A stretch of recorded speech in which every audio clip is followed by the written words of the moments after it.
ডুলিং কেয়ারের মাধ্যমে পাসওয়ার্ড রিসেটের জন্য আপনার ফার্স্ট অফ অল হচ্ছে আপনি ডুলিং কেয়ারে ঢুকবেন। ঢোকার পরে টুলসে যাবেন। টুলসে যাওয়ার পর দেখবেন পাসওয়ার্ড রিসেট একটা অপশন আছে।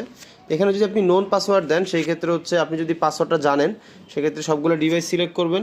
যদি সবগুলো ডিভাইস চেঞ্জ করা লাগে সেক্ষেত্রে আপনার old password, new password, confirm password দেওয়ার পর পাসওয়ার্ড রিসেট করবেন। এখন আসি যদি পাসওয়ার্ড না জানেন সেক্ষেত্রে হচ্ছে ফরগেট পাসওয়ার্ড দিবেন। ফরগেট পাসওয়ার্ড যাওয়ার পর আপনি যে কোনো ডিভাইস যে ডিভাইসটির পাসওয়ার্ড ইউজ করবেন সেটা চুজ করবেন। সাপোজ আমি যে ইআই সিরিজ যেটা এনভিআরটা আমি সিলেক্ট করলাম। এখানে নেক্সট দিলাম। নেক্সট দেওয়ার পর দেখেন এখানে ইমেল নট সেট। আমি তো মোবাইল আমার ইমেলটা সেট করা হয় নাই, তো সেক্ষেত্রে আমি ইমেল নট সেট দিলাম। দেওয়ার পর দেখি কি অপশন আসে। তো দেখেন আমার ইমেল নট সেট দেওয়ার পর কিন্তু আমার পাসওয়ার্ড অলরেডি চলে আসছে। তো আমি এখানে আমার পাসওয়ার্ড নতুন পাসওয়ার্ডটা দিয়ে দিচ্ছি, admin123 আর হচ্ছে @ দিয়ে দিলাম।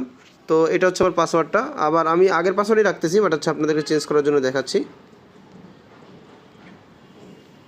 আচ্ছা, আমার তাহলে কিন্তু দুইটা পাসওয়ার্ড সেম হয়ে গেল। তো আমি এখানে সেভ দিব। সেভ দেওয়ার পর আমার কিন্তু পাসওয়ার্ড ডিরেক্টলি সাকসেসফুলি রিসেট। হ্যাঁ, খুবই সহজ পাসওয়ার্ড রিসেট। ধন্যবাদ।